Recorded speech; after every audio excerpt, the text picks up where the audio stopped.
الحمد للہ وکفا وسلام علی عبادہ الذین اصطفیٰ اما بعد فاعوذ باللہ من الشیطان الرجیم بسم اللہ الرحمن الرحیم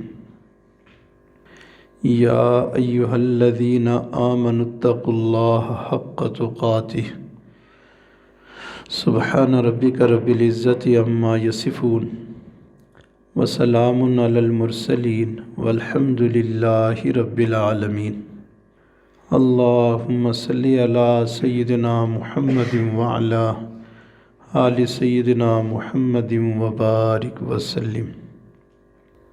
اللہ تعالیٰ کا ارشاد ہے، اے ایمان والو تقوی اختیار کرو جیسا کہ تقوی اختیار کرنے کا حق ہے، اور دوسری جگہ ارشاد فرمایا فاتقوا اللہ ما استطعتم، جتنا ہو سکتا ہے تقوی اختیار کرو۔ ایک صاحب کسی اللہ والے کے پاس گئے تو کہنے لگے حضرت کوئی ایسا وظیفہ دے دیں کہ دل کو سکون آ جائے۔ آج زندگیوں سے سکون نکل گیا نا، تو کہنے لگے حضرت کوئی ایسا وظیفہ دے دل میں سکون آ جائے۔ تو حضرت نے فرمایا بس ایک کام چھوڑ دو، دل کو سکون آ جائے گا۔ پوچھا کون سا کام؟ تو ان اللہ والوں نے فرمایا جس کام سے اللہ ناراض ہوتا ہو اس کام کو چھوڑ دو۔ جس کام سے اللہ ناراض ہوتا ہو اس کام کو چھوڑ دو، تو بس سکون مل جائے گا۔ اور جب اس کام کو ہم نہیں چھوڑیں گے تو زندگی میں سکون نہیں آئے گا۔ اس لیے ارشاد فرمایا کہ تقوی اختیار کرو۔ چونکہ علماء طلباء زیادہ ہیں تو تقوی کسے کہتے ہیں، تقوی کو سمجھنے کی ضرورت ہے۔ مختلف اقوال ہیں، مفسرین نے تقوی کی تشریح کی۔ فرمایا ترک الاصرار علی المعصیہ و عدم الاغترار بالطاعہ، گناہ پر اصرار نہ ہو، گناہ پر اصرار نہ ہو۔ کبھی کبھار کسی انسان سے گناہ ہو گیا، پتہ چلا مجھ سے گناہ ہو گیا، توبہ کر لی تو خیر ہے، اللہ معاف کرنے والے۔ لیکن جب ایک ہی گناہ دوسری دفعہ، تیسری دفعہ، چوتھی دفعہ، پانچویں دفعہ کرتے ہیں تو یہ تقوی کے خلاف ہے، یہ تقوی نہیں ہے، یہ تقوی کا مذاق ہے۔ بار بار ایک ہی گناہ کو کرتے رہنا، تو گناہ پر اصرار کو چھوڑ دینا یہ تقوی ہے۔ ہوتے ہیں نا کوئی عادی مجرم، عادی گناہ گار، کسی گناہ کی عادت پڑ جاتی ہے، تو جب عادت پڑ جاتی ہے تو پھر بار بار اسی گناہ کو کرتے رہتے ہیں۔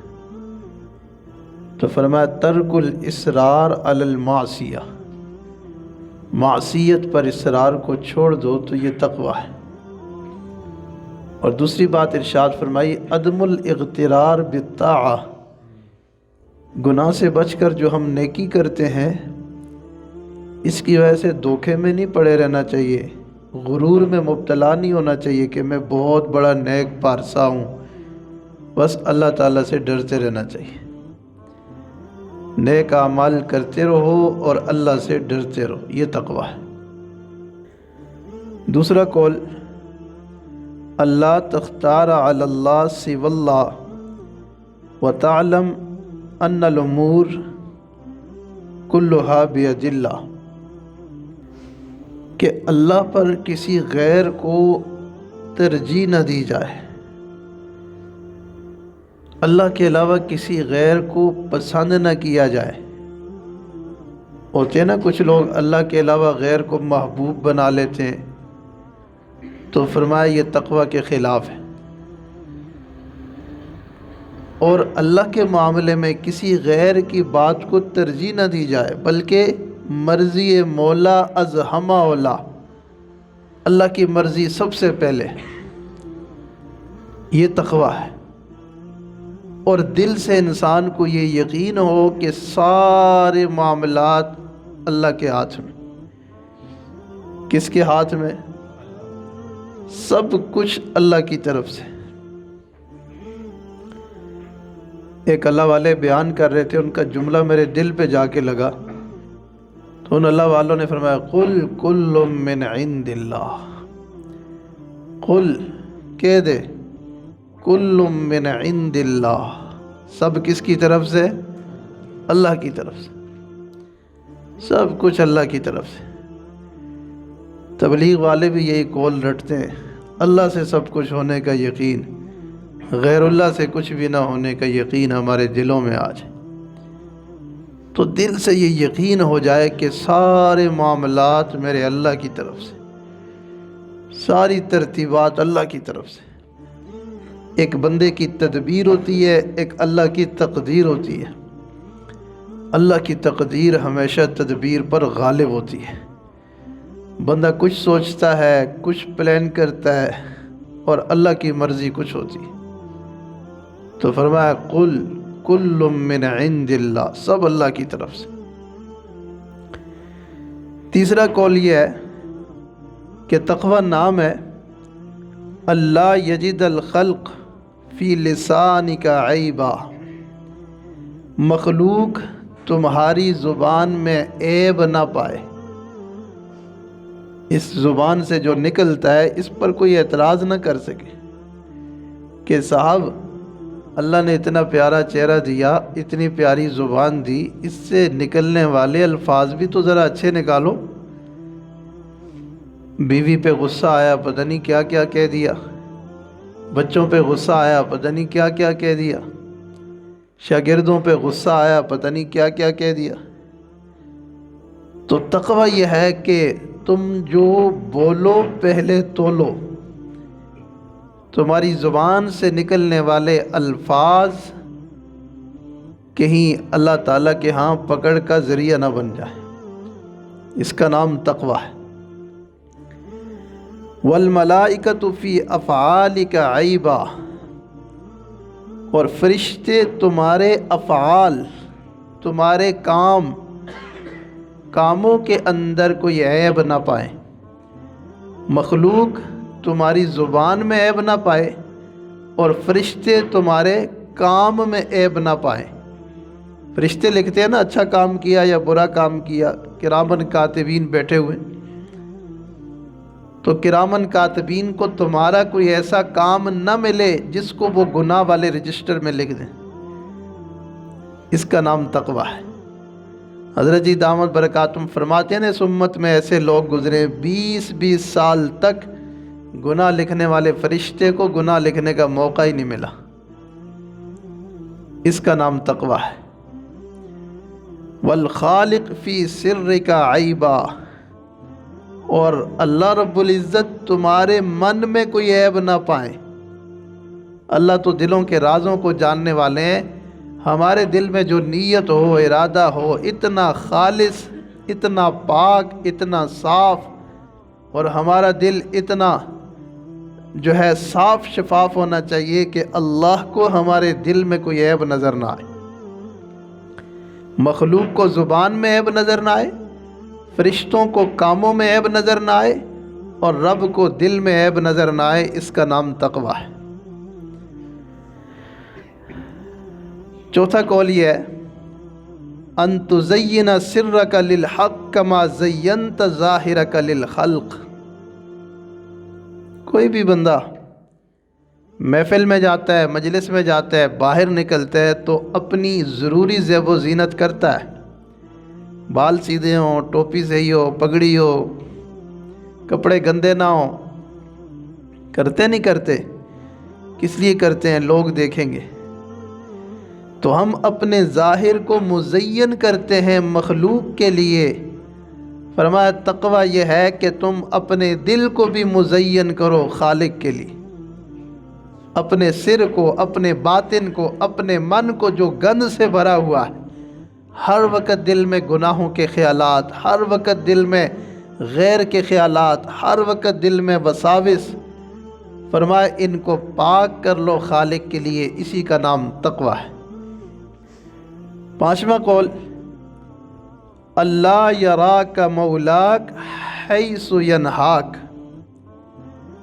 کہ جن کاموں سے اللہ نے منع کر دیا اللہ تمہیں ان کاموں میں نہ دیکھے، اسی کا نام تقوی ہے۔ ممنوعات سے بچنے کا نام تقوی ہے، محرمات سے بچنے کا نام تقوی ہے۔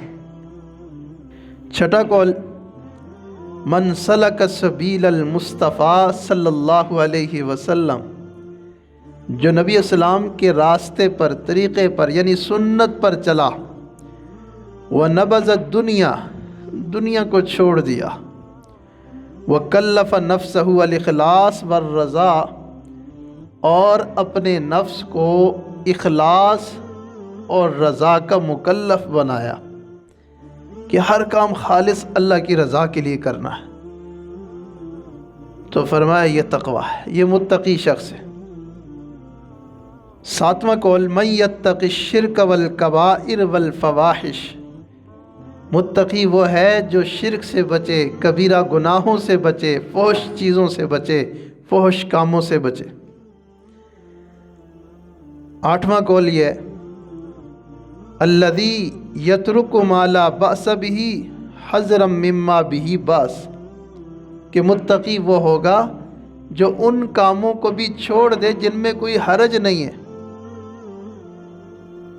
اس وجہ سے کہ کہیں اس کی وجہ سے ان کاموں میں نہ پڑ جائے جن میں حرج ہے۔ جیسے حدیث پاک میں ارشاد فرمایا، حلال بھی واضح، حرام بھی واضح، درمیان میں مشتبہات ہیں، اگر تم حرام سے بچنا چاہتے ہو تو ان مشتبہات کو بھی چھوڑو، کہیں ایسا نہ ہو کہ ان کی وجہ سے حرام میں جا پڑو۔ شیطان بڑا عجیب ہے، فوراً گناہ نہیں کرواتا، آہستہ آہستہ آہستہ آہستہ بڑے بڑے بزرگوں کو، متقی پرہیزگاروں کو گناہ میں مبتلا کر دیتا۔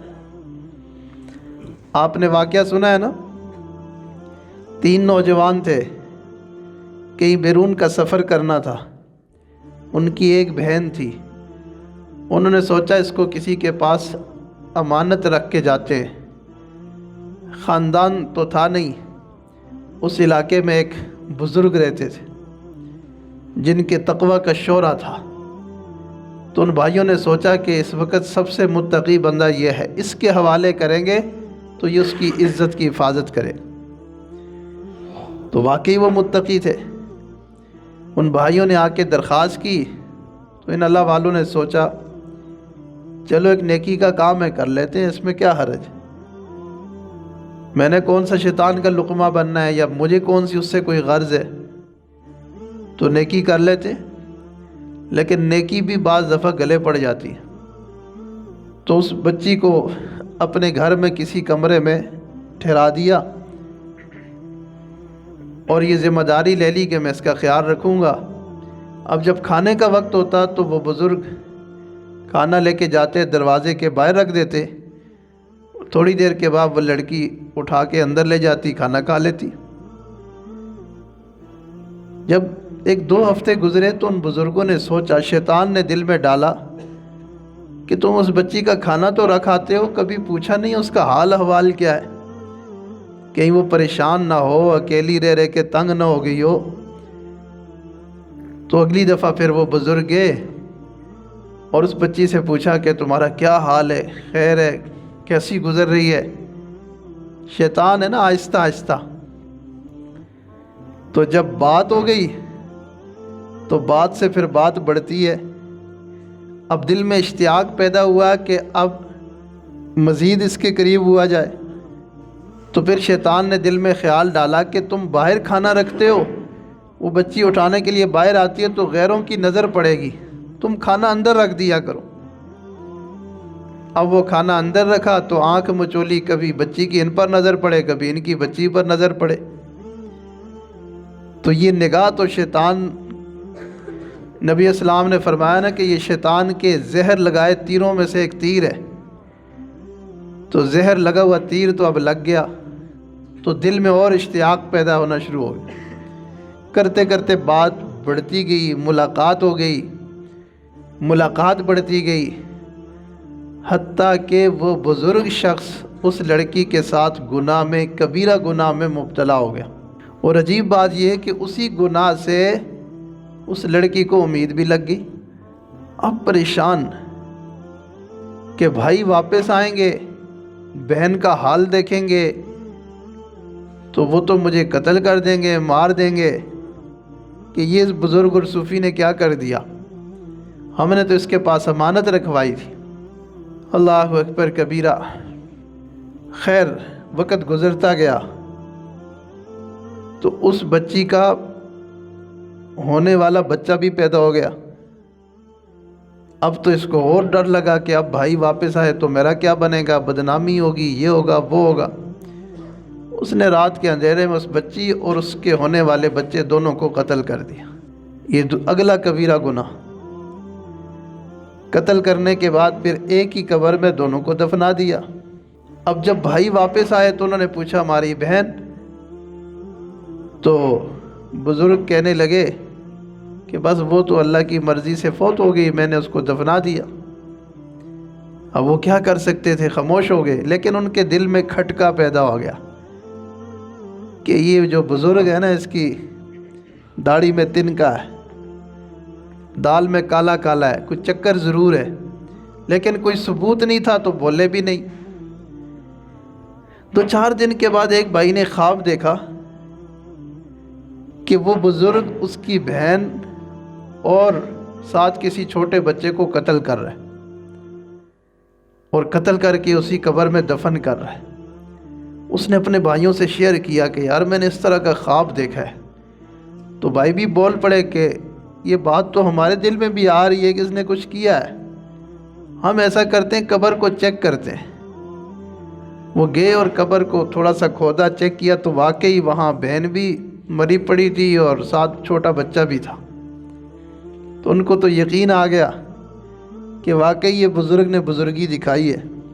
اللہ اکبر کبیرہ۔ پھر ان بھائیوں نے آ کے پھر اس بزرگ کا بھی کام کیا، اس کو بھی مار ڈالا، قتل کر دیا۔ تو اب دیکھیں یہاں پر کتنے گناہ ہو گئے۔ زبان کا گناہ ہوا، آنکھ کا گناہ ہوا، قتل کا گناہ ہوا، خیانت کا گناہ ہوا۔ تو شیطان نے ایک اتنے بڑے اللہ والے اور بزرگ سے آہستہ آہستہ کر کے کئی کبیرہ گناہ کروا دیے۔ اس لیے بزرگوں نے فرمایا کہ جس نیکی کی وجہ سے گناہ میں مبتلا ہونے کا خطرہ، اس نیکی کو چھوڑ دو۔ کوئی ضرورت نہیں ہے ایسا دین کا کام کرنے کی جس دین کے کام کی وجہ سے انسان کا دین برباد ہو جائے۔ تو شیطان تو پٹیاں پڑھاتا ہے نا، تو اس لیے فرمایا کہ جن کاموں میں کوئی حرج نہیں ان کو بھی چھوڑنا پڑتا ہے بعض دفعہ حرج کی وجہ سے۔ 9واں قول یہ ہے کہ جس طرح انسان خاردار راستے سے چلتا ہے تو کانٹوں سے بچتا ہے، دامن کو بچاتا ہے، تو فرمایا تقویٰ یہ ہے کہ گناہ کے بازار میں رہو لیکن اس طرح احتیاط کرو کہ آنکھ، کان، زبان، ہاتھ کسی کو بھی گناہ نہ چھوئے اور گناہ سے کوئی بھی عضو ملوث نہ ہو۔ اور 10واں اور آخری قول یہ ہے کہ تقویٰ اس چیز کا نام ہے کہ کل قیامت کے دن تمہارا گریبان پکڑنے والا کوئی نہ ہو، کسی کا حق تمہارے اوپر نہ ہو، جس کی وجہ سے کل قیامت کے دن جو ہے ہماری پکڑ ہو جائے۔ یہ تو تھا تقویٰ کا معنی۔ اگر قرآن کی کسی آیت یا حدیث کی تشریح پڑھنی ہو نا تو عربی کی بڑی بڑی شروحات اور کتابیں مل جاتی ہیں، عربی کے شیوخ کی تفسیرات مل جاتی ہیں، ابن قیم، ابن تیمیہ، ابن ابی دنیا۔ اور اگر اس کی عملی مثال دیکھنی ہو کہ تقویٰ کی مثال کیا ہے تو پھر اپنے اکابر کی زندگی کو دیکھو، اپنے اکابر کی زندگی کو دیکھو، تقویٰ کی مثال نظر آئے گی۔ ایک حدیث ہے نبی اسلام سے پوچھا گیا نیکی کیا ہے؟ فرمایا حسن الخلق، اچھے اخلاق یہ نیکی ہے۔ پھر پوچھا گیا کہ گناہ کیا ہے؟ تو فرمایا ما حاک فی صدرک، جو تمہارے دل میں کھٹکے وہ گناہ ہے۔ اللہ اکبر کبیرہ۔ یہ انسان کے دل میں جو کھٹکا آتا ہے نا، یہ بھی اللہ تعالیٰ کی بہت بڑی نعمت ہے کہ انسان گناہ کرنے لگتا ہے، دل بے چین ہو جاتا ہے کہ نہ کرو۔ اللہ تعالیٰ نے انسان کے دل میں ایک مفتی بٹھا دیا ہے۔ حدیث پاک میں ارشاد فرمایا جب کسی کام کے بارے میں کھٹکا ہو فاستفتی قلبک، دل سے فتویٰ مانگو، دل کے اندر کا مفتی فتویٰ دے گا کہ یہ جائز ہے یہ ناجائز ہے۔ کوئی ان پڑھ بندہ بھی ہو، اس کو مفتی سے پوچھنے کی ضرورت نہیں ہے کہ یہ گناہ ہے کہ یہ ثواب ہے، یہ مفتی بتا دیتا ہے کہ گناہ ہے کہ ثواب ہے۔ بتاؤ شرابی جب شراب پی کے آتے ہیں، اس سے پوچھو گناہ کیا ثواب کیا، کیا کہے گا؟ چور چوری کر کے آتا ہے، پوچھو اچھا کیا برا کیا، کیا کہے گا؟ بدکار بدکاری کر کے آئے گا، اس کو پتہ ہے میں برا کر کے آیا ہوں۔ تو یہ اندر کا مفتی بتا رہا ہوتا ہے، علم ہونا ضروری نہیں ہے، یہ مفتی بتاتا ہے۔ لیکن کبھی کبھی انسان گناہ کا اتنا عادی ہو جاتا ہے کہ پھر یہ مفتی بے بس ہو جاتا ہے، مر جاتا ہے، پھر یہ بتانا چھوڑ دیتا ہے۔ تو جس کے دل میں وہ مفتی جاگ رہا ہوگا، زندہ ہوگا، وہ بندہ بھی زندہ ہوگا۔ جس کا مفتی مر گیا وہ بندہ بھی مر گیا۔ اس کی مثال ایک بندہ، اس نے کبھی رشوت نہیں لی، اس سے کسی کو کام پڑا، اس نے کہا کام تو نہیں ہو سکتا، تو اس نے لالچ دیا کہ یار اتنا پیسہ دوں گا تم یہ کام کر لو۔ اس نے کہا اچھا اتنا پیسہ؟ اس نے کہا چلو میں کچھ کرتا ہوں۔ اس نے اس کا کام کر دیا، پھر وہ مٹھی میں اچھے خاصے پیسے لا کے جب اس کو پکڑاتے ہیں نا، پہلی دفعہ رشوت لیتے ہیں تو ایسے اس کے ہاتھ کانپتے ہیں، ٹانگیں بھی کانپتی ہیں، کانپتی ہے نہیں کانپتی، ڈر رہا ہوتا ہے۔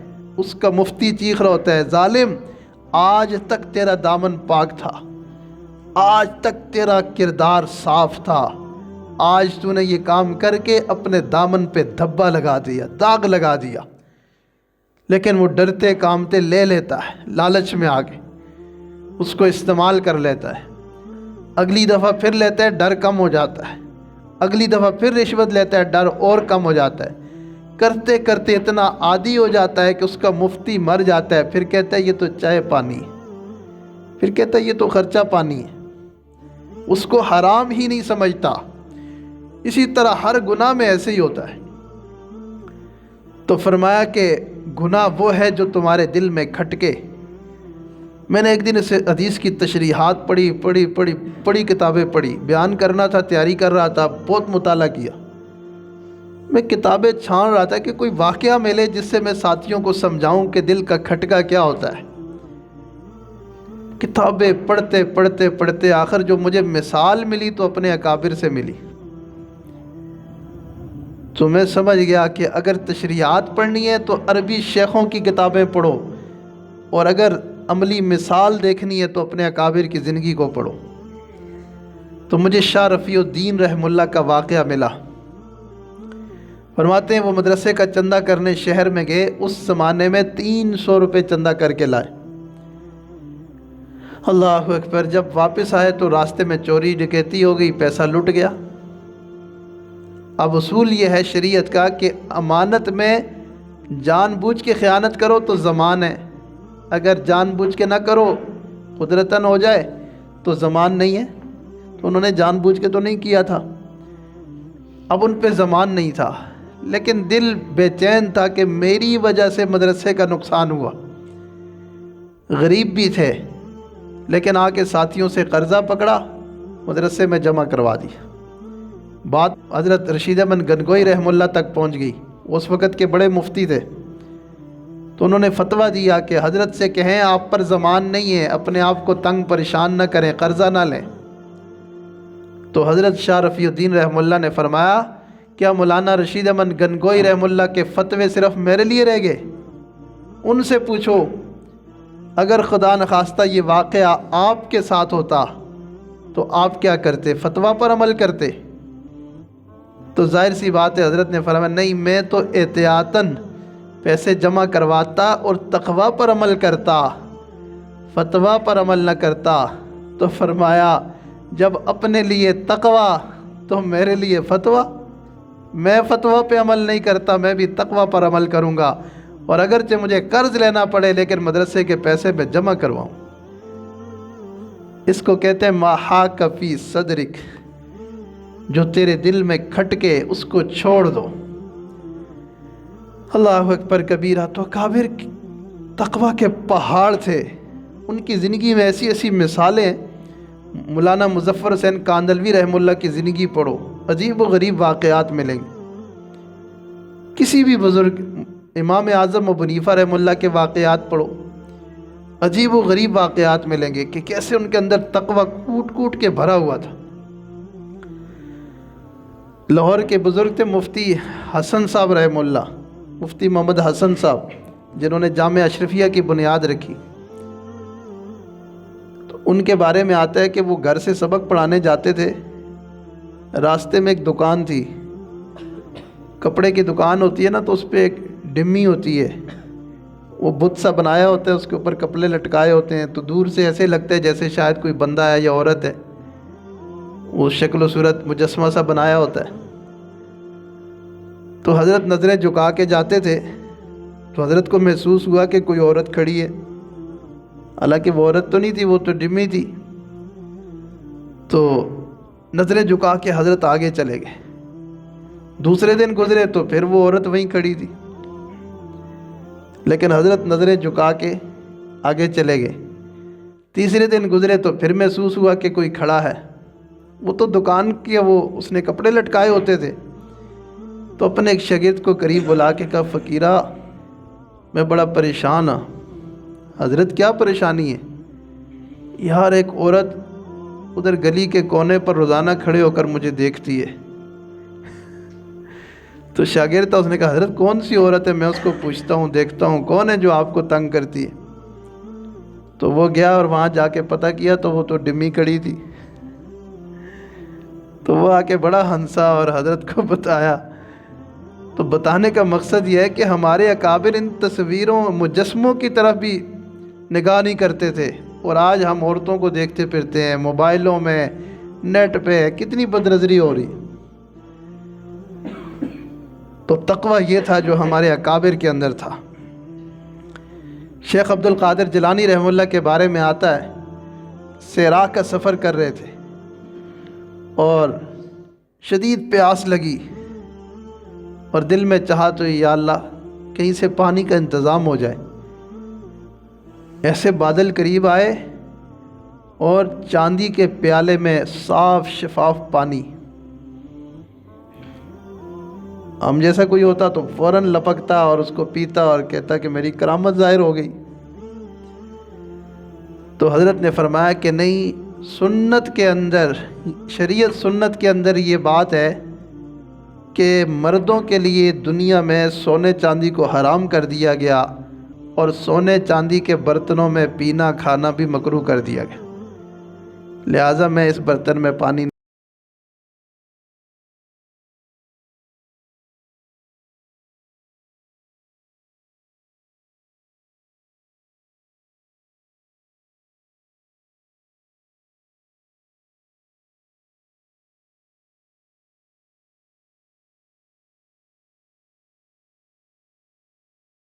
فضل نے بچا لیا۔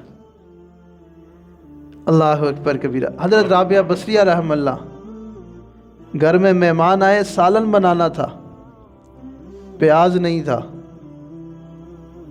ٹماٹر پیاز ہوتا ہے تو سالن بنتا ہے، تو خادمہ سے کہا کہ کچھ کرو، اس نے کہا پیاز نہیں ہے۔ تو رابعہ بصریہ رحمہ اللہ نے کہا پھر اللہ سے مانگتے ہیں۔ اتنے میں اوپر سے کوا آیا اور اس نے پیاز کی وہ کنڈی گھر کے اندر ڈال دی۔ تو خادمہ خوش ہوئی کہ یہ دیکھیں جی پیاز آ گیا، اللہ نے غیبی خزانوں سے دیا، کرامت ظاہر ہو گئی۔ رابعہ بصریہ رحمہ اللہ نے سوچا، فرمایا نہیں، کوئی پتہ نہیں ہے کوے نے کس کا اٹھا کے لایا ہو، تو یہ تو مشتبہ ہے، ہم مشتبہ چیز استعمال نہیں کریں گے۔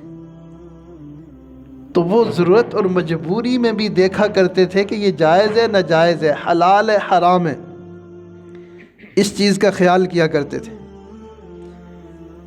ابن سیرین رحمہ اللہ کے بارے میں آتا ہے کہ خواب میں بھی اگر کوئی غیر محرم سامنے آتی تھی تو دیکھتے نہیں تھے، نظروں کو جھکا لیتے تھے۔ اللہ نے ان کو تعبیر اور رؤیا کا علم عطا کیا۔ خوابوں کی تعبیر کا جو علم ہے نا، یہ بھی بڑا عجیب علم ہے۔ ایک ساتھی مجھ سے پوچھتے تھے یہ علم کیسے حاصل ہوتا ہے؟ تو یہ ایک باطنی بصیرت ہوتی ہے، روشنی ہوتی ہے، اللہ تعالیٰ کسی کو دیتے ہیں اور آہستہ آہستہ دیتے ہیں۔ جیسے جیسے تقویٰ بڑھتا ہے اللہ تعالیٰ یہ بصیرت بھی بڑھا دیتے ہیں، تو پھر بندے کو سمجھ میں آ جاتی ہے کہ اس خواب کی تشریح اور تعبیر کیا ہے۔ تو ابن سیرین رحمہ اللہ تعبیر کے علم میں سب سے مایہ ناز شخصیت ہیں۔ ان کو اللہ تعالیٰ نے یہ علم کیوں دیا کہ خواب میں بھی غیر محرم کو نہیں دیکھتے تھے، اور ہم غیر محرموں کو بھی دیکھیں اور پھر خواب دیکھیں کہ ہمیں علم لدنی مل جائے گا، تو ایسے علم لدنی نہیں ملتا، ایسے علم وحی نہیں ملتا۔ ایک اللہ والے تھے، انہوں نے اپنے ایک ساتھی کو خلافت دی، پھر کسی سفر میں ساتھ جا رہے تھے تو انہوں نے اپنا جن کو خلافت دی انہوں نے ڈنڈا مار کے ایک پودے کو خواہ مخواہ توڑ دیا۔ تو ان اللہ والوں نے کہا کہ اس پودے کو بلا وجہ کیوں توڑا؟ یہ ظلم ہے، میں تم سے اپنی خلافت واپس لیتا ہوں۔ اس کو کہتے ہیں تقویٰ۔ اللہ اکبر کبیرہ۔ بے شمار ایسی مثالیں ہیں ہمارے اکابر کی تقویٰ کے حوالے سے۔ آخری بات کر کے میں بات کو سمیٹتا ہوں۔ ابراہیم بن ادم رحمہ اللہ کے بارے میں آتا ہے کہ یہ دمشق کی ایک مسجد میں عبادت کر رہے تھے، اور اللہ والوں پہ حالات آتے ہیں، عجیب و غریب کیفیات ہوتی ہیں۔ تو رات کے آخری پہر میں مسجد میں 2 فرشتے ظاہر ہوئے، اور وہ آپس میں بات کر رہے تھے کہ یہ وہی بزرگ ہے کہ مشتبہ کھجور کھانے کی وجہ سے اس کا رتبہ کم ہو گیا، ولایت کا درجہ گھٹ گیا۔ وہ پریشان ہو گئے کہ کون سی مشتبہ کھجور میں نے کھائی ہے۔ سوچتے رہے، پتہ چلا 1 سال پہلے بصرہ میں کھجوریں خرید رہے تھے، کوئی کھجور نیچے گر گئی تھی دکاندار سے، اس کو اپنی سمجھ کے کھا لیا تھا، اس کھجور کی وجہ سے رتبہ گھٹ گیا۔ بہت روئے، پریشان ہوئے، اس کھجور کی بدلے میں سینکڑوں کھجوریں صدقہ کی اور اللہ سے توبہ بھی کی، معافی مانگی، روتے رہے۔ 2 سال کے بعد پھر 2 فرشتے ظاہر ہوئے، وہیں عبادت کر رہے تھے۔ تو ان فرشتوں نے کہا یہ وہی شخص ہے جس کا درجہ گھٹا تھا، لیکن اتنی سچی توبہ کی کہ اللہ نے اس کے درجے کو دوبارہ بحال کر دیا۔ تو دیکھیں ایک مشتبہ کھجور کھانے سے اولیاء اللہ کے درجے گھٹ جاتے ہیں، تو ہم جو گناہ کرتے ہیں، حرام کرتے ہیں، تو کیا اس سے ہمیں ولایت مل جائے گی؟ اس لیے اللہ والوں کے ساتھ جڑنے کا جو مقصد ہے وہ یہی ہے کہ ہماری زندگی گناہ سے پاک اور صاف ہو جائے۔ سلوک کا پہلا قدم گناہوں سے پاک زندگی گزارنا۔ جو گناہ سے پاک زندگی گزارے گا اس کو اللہ والوں کا فیض ملے گا، اور جو گناہوں سے نہیں بچے گا اس کو اللہ والوں کا فیض نہیں ملے گا۔ ایک بنگی ہو اور وہ گٹر صاف کرنے والا اس کے ساتھ نجاست لگی ہو، وہ عطار کی دکان میں چلا جائے، کہ یار مجھے خوشبو نہیں آتی، مجھے تو یہاں بھی بدبو ہی آ رہی ہے۔ بھائی تم نے اپنی گندگی کو صاف ہی نہیں کیا۔ اسی طرح جو بندہ خانقاہ میں آ جاتا ہے، یہ تو خوشبو کی دکان ہے، لیکن گناہ کو نہیں چھوڑ رہا، گندگی کو نہیں چھوڑ رہا، تو تمہیں یہاں کیا خوشبو آئے گی؟ تو ان خانقاہوں میں اللہ والوں کے سائے میں رہنا بہت بڑی نعمت ہے، لیکن اس کا فائدہ تبھی ہوگا کہ جب ہم گناہوں سے بچ کر اللہ والوں کی صحبت میں رہیں گے۔ گناہوں سے بچ کر اللہ والوں کی صحبت میں چند گھڑی رہیں گے، اللہ تعالیٰ ولایت کا نور عطا فرما دیں گے۔ ہماری نسبت تو ایسی تام اور عام ہے کہ کوئی بھی مخلص بندہ طلب کے ساتھ ان اللہ والوں سے جڑتا ہے، اللہ تعالیٰ اس کو نسبت کا نور عطا فرما دے۔ یہ وہی نسبت ہوتی ہے جو اللہ والوں کے سینے میں ہوتی ہے۔ اب بڑے حضرت جی دامت برکاتہم، دنیا ان کو دیکھنے کے لیے تڑپتی ہے، مصافحہ کرنے کے لیے تڑپتی ہے، ان سے فائدہ اٹھانے کے لیے تڑپتی ہے، لیکن اب وہ ہر جگہ تو نہیں جا سکتے، یا ہر بندہ ان کے پاس تو نہیں جا سکتا۔ تو اللہ تعالیٰ نے یہ آسانی کر دی کہ ان کا فیض، انہی کی تعلیمات، انہی کا درس، ہم جہاں جاتے ہیں وہاں کوئی نہ کوئی حضرت کا خلیفہ بیٹھا ہوتا۔ تو اس علاقے کے اوپر اللہ تعالیٰ کا فضل و کرم ہے۔ حضرت مفتی صاحب کی محنتیں اور ان کا یہ گلشن دیکھ کے دل گلشن ہو گیا، باغ باغ ہو گیا، دل میں بہار آ گئی کہ ہمارے مشفق اور مہربان ہیں، آج ان کے یہاں حاضری کی اللہ تعالیٰ نے توفیق عطا فرمائی، بہت خوشی ہوئی۔ اور آپ لوگوں سے یہی کہوں گا کہ آپ قدر کر لو اور ان کے ساتھ جڑ کے صحیح اخلاص کے ساتھ اور گناہوں سے بچ کر ان کے ساتھ جڑیں، زیادہ محنت نہ بھی کریں لیکن گناہ سے بچیں، پھر دیکھیں اللہ تعالیٰ کیسے دل میں کیفیات اور واردات اور کیسی چیزیں اللہ تعالیٰ دل میں پیدا کریں۔ آپ راتوں کو سوئے ہوں گے، عجیب و غریب آپ کو اشارات ہوں گے، باتیں ہوں گی اور چیزیں آپ کو ملیں گی، اور خود بخود نیکی کا شوق بڑھے گا۔ تہجد کے ٹائم خود بخود آنکھ کھلے گی، خود بخود دل چاہے گا میں مراقبہ کر لوں، ذکر کر لوں، خود بخود دل چاہے گا کہ میں تکبیر اولیٰ سے نماز پڑھوں، میں قرآن مجید کی تلاوت پابندی سے کروں، معمولات پابندی سے کروں۔ شرط یہ ہے کہ گناہ سے پاک زندگی گزارو، بس گناہ سے پاک زندگی گزاریں گے تو یہ نور خود بخود سینوں میں آنا شروع ہو جائے گا۔ اللہ والے بخیل نہیں ہوتے، وہ سب کو توجہ دے رہے ہوتے ہیں۔ عشق کی چوٹ تو سب پر پڑتی ہے یکساں، مگر ظرف کے فرق سے آواز بدل جاتی۔ تو اس لیے سارے بھائی گناہوں کو چھوڑیں گے انشاءاللہ۔ کیسے چھوٹیں گے؟ سب سے پہلے پختہ عزم، بلکہ عزم بالجزم، ہمت مردہ مدد خدا، ارادے جن کے پختہ ہوں، نظر جن کی خدا پر ہو، تلاطم خیز موجوں سے وہ گھبرایا نہیں کرتے۔ پکا ارادہ کر لو کہ آج کے بعد گناہوں سے پاک اور صاف زندگی گزارنی۔ ایک صحابی تھے زمانہ جاہلیت میں، کسی عورت پر عاشق ہو گئے تھے، پھر اللہ تعالیٰ نے دل کی دنیا بدل دی، نگاہ بدل گئی، سوچ بدل گئی، فکر بدل گئی، عمل بدل گیا۔ یہ اللہ کی محبت ایسی چیز ہے، جب مل جاتی ہے تو سارے اعمال بدل جاتے ہیں۔ جو اللہ کا جلوہ دیکھ لیتا ہے پھر اس کو غیر کی آرزو نہیں رہتی۔ تو اب جب انہوں نے اس عورت کا پیچھا چھوڑا تو اس عورت نے پیچھا کرنا شروع کیا۔ دنیا کا دستور ہے کہ جب دنیا کے پیچھے دوڑو تو دنیا آگے دوڑتی ہے، دنیا سے منہ موڑو تو دنیا پیچھے آتی۔ وہ عورت پیچھے آئی، پتہ کیا وہ کہاں رہتے ہیں، پتہ چلا مکہ مکرمہ کی فلاں گلی میں کام کرتے ہیں، وہیں رہتے ہیں۔ تو جب وہاں پہنچی تو نظر آئے تو قریب آئی، کہا کہ میں فلاں فلاں خاتون ہوں جس کے لیے تم گلیوں میں پھرا کرتے تھے۔ انہوں نے نگاہ اٹھا کے بھی نہیں دیکھی، جاؤ بھائی اپنا کام کرو، مجھے کیا پتہ تم کون ہو۔ تو عورت کہنے لگی، حسینہ جمیلہ تھی، اس نے کہا ایک دفعہ مجھے دیکھو تو صحیح۔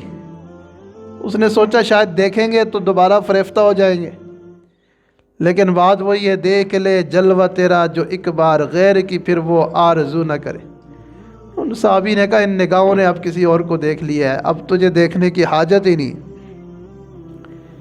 وہ عورت آگے بڑھی کہ ہاتھ لگا کے ان کو متوجہ کروں، تو ان کی ایمانی غیرت جوش میں آ گئی، تلوار نیام سے نکالی، اس دہاڑ کے کہا خبردار، اگر قریب آئی تو میں تمہاری گردن تن سے جدا کر دوں گا۔ وہ عورت ڈر کے بھاگ گئی، اللہ نے گناہ سے بچا لیا۔ اس کو کہتے پکی توبہ، کہ جس طرح اونٹنی کے تھنوں سے دودھ نکالنے کے بعد واپس نہیں جا سکتا، گناہ سے نکلنے کے بعد دوبارہ گناہ کی طرف نہ جائے۔ پکا ارادہ، عزم بالجزم، کہ آج کے بعد گناہ نہیں کرنا۔ ذکر تھوڑا کریں، زیادہ کریں، لیکن گناہ نہ کریں۔ تو پہلا کام تو یہ کہ عزم کرنا، دوسرا کام یہ ہے کہ اللہ سے مانگیں، اللہ مجھے گناہ سے بچا لے، اللہ گندی زندگی سے بچا لے، ستھری پاکیزہ زندگی عطا فرما دے۔